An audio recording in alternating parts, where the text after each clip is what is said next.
Ako si Lorlyn Garcia Velarde at narito po ang pinakamaiinip na mga naging kaganapan nitong nagdaang linggo dito sa News Force Weekend.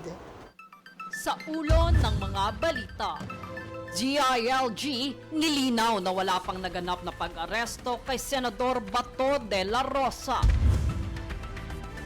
Higit sa 73 million pesos secret funds sa 2022 ng OBP dapat isauli ayon sa COA. Pac Silica hindi makakaapekto sa mga magsasaka ayon sa Malacanang. Pagbabawal sa gambling ads, sinusulong para masugpo ang pagkakalulong. Pagpasa sa Magna Carta of Barangay Health Workers, susi sa pagsugpo ng stunting. Alex Ayala, nakamit ang unang WTA Tour title matapos masungkit ang kampyonato sa 2022 Mubadala DC Open. Patas at pantay na balita, komprehensibong ulat para sa pulso ng masa. Ito ang News Force.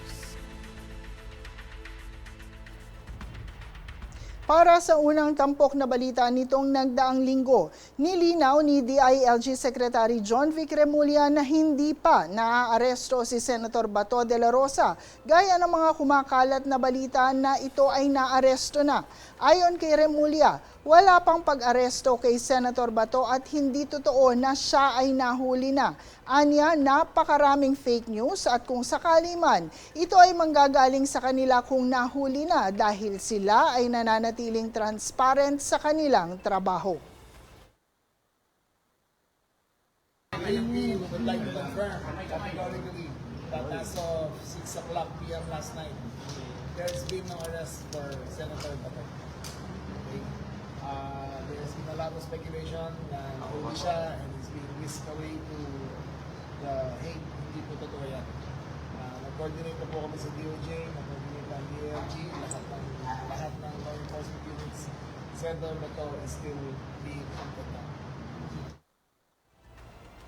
Sinabi rin ni NBI Director Melvin Matibag na wala sa NBI si De La Rosa kung kaya't hindi niya masasabi na ito ay nahuli na.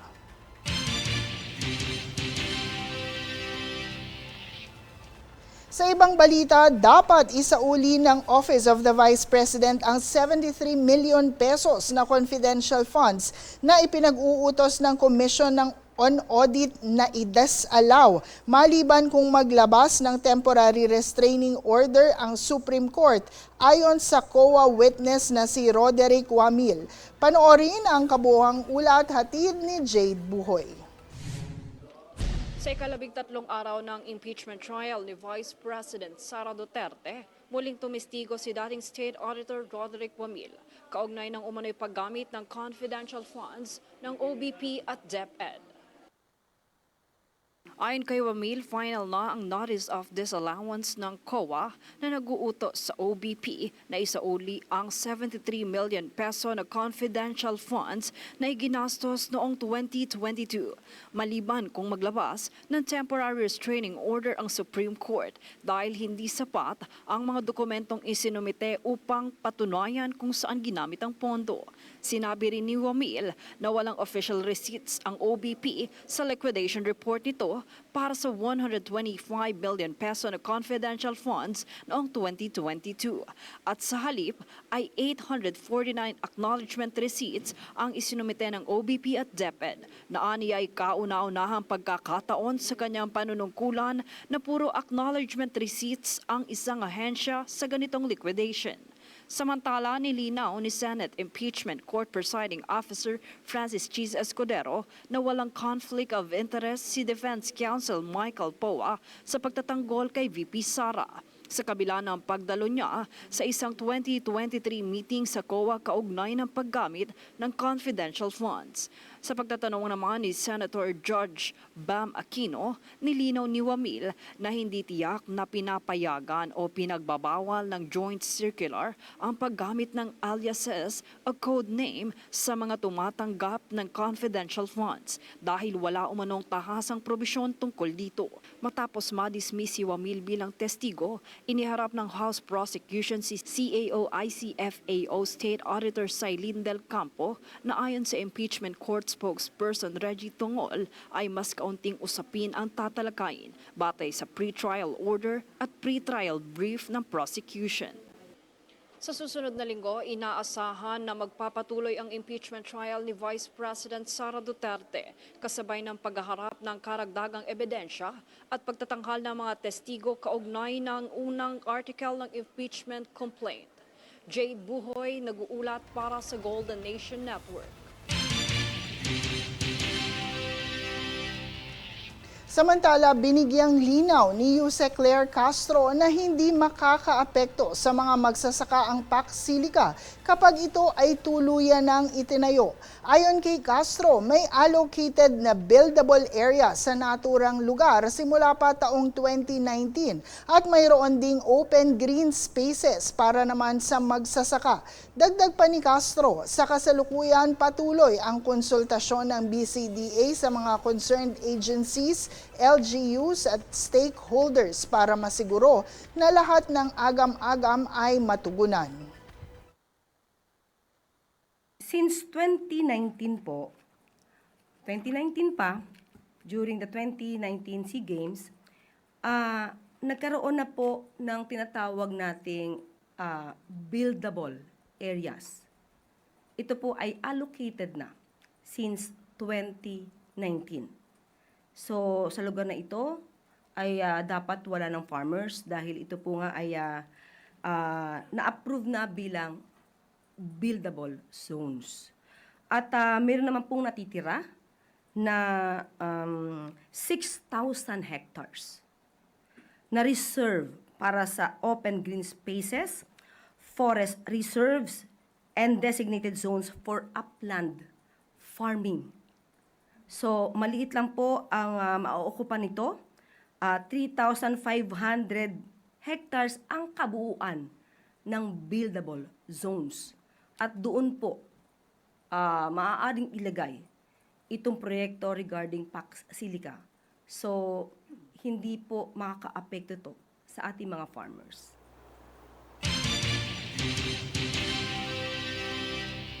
Samantala, tinitiyak naman ng palasyo na hindi na pag-iiwan sa benepisyo ang mga nasa middle class.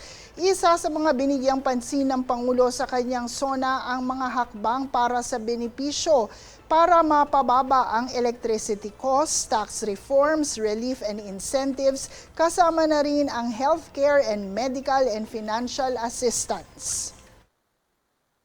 Actually, kahit wala pa po itong mga tax reforms na naisin ng Pangulo, ay nabibinipisyohan din naman po ang karamihan sa ating mga kababayan na nandito sa middle class. Nandiyan po yung tinatawag nating zero balance billing. Kapag ka po naman ay nagko-commute gamit ang LRT, MRT, ay nagkakaroon din po ng mga discounts. Pero maliban po dyan, ito po ang pinakamalaking naging issue at naging topic ng ating Pangulo during SONA nitong nakaraang July. Nandiyan po ang balak na pagbaba ng electricity costs. Ito nga pong tax reforms, tax relief and incentives, kasama na yung expanded healthcare benefits at ang faster medical financial assistance. At lahat po ng mga programa na nais ng Pangulo na maipatupad ay makikita po sa website ng Pangulo, www.pbbm.com.ph. So, mas maaari pong makita dito ang mga naisin para makita ang buong programa ng Pangulo para sa mga middle income.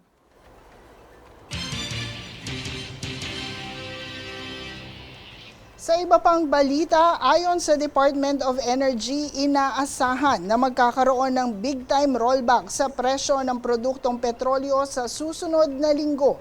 Posibleng ipatupad ang 4 pesos and 50 cents hanggang 5 pesos na bawas singil sa kada litro ng parehong gasolina at diesel.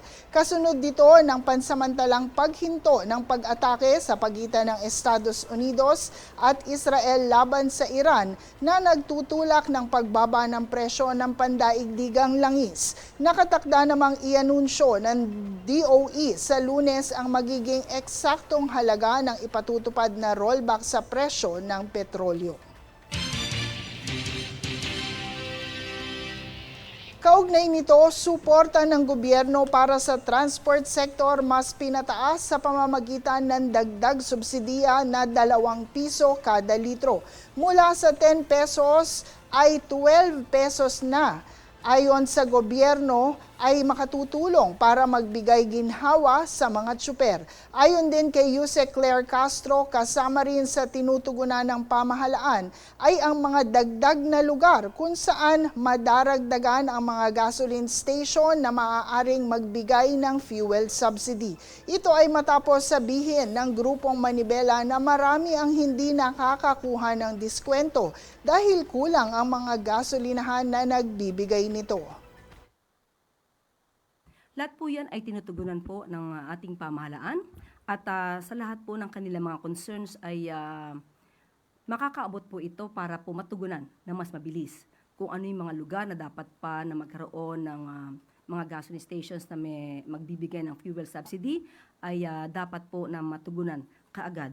At sa ganito po na 2 piso ang increase from 10 pesos to 12 pesos, ito po ay makakapagbigay na rin po ng ginhawa sa ating mga kababayan sa transport sector dahil itinaas nga natin sa 12 pesos kada litro. So 1,800 na kada linggo ang tulong ng gobyerno or 7,200 kada buwan ang maaari nilang masave or kitain sa pamagitan ng fuel subsidy na ibibigay ng gobyerno.